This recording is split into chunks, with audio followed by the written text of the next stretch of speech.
আসসালামু আলাইকুম ওয়া রাহমাতুল্লাহি ওয়া বারাকাতুহু।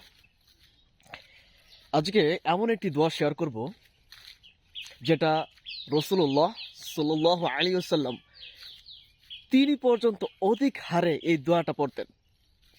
কেননা আপনি যেই হিদায়াতের পথে টিকে থাকবেন, আপনি যখন হিদায়াতের পথে টিকে আছেন এবং টিকে থাকবেন, এর জন্য এই দোয়ার কোনো বিকল্প হতে পারে না।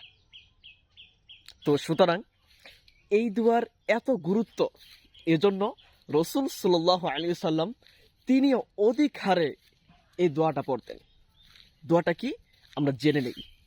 দোয়াটা হচ্ছে ইয়া মুকাল্লিবাল কুলুব, ইয়া মুকাল্লিবাল কুলুব থাব্বিত কলবি আলা দীনিক।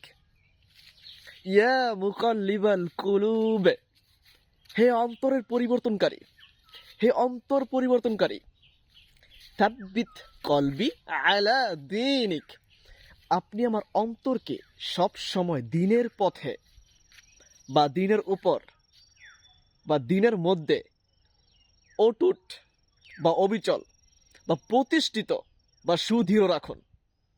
চমৎকার একটা দোয়া, চমৎকার, এত ব্যাপক।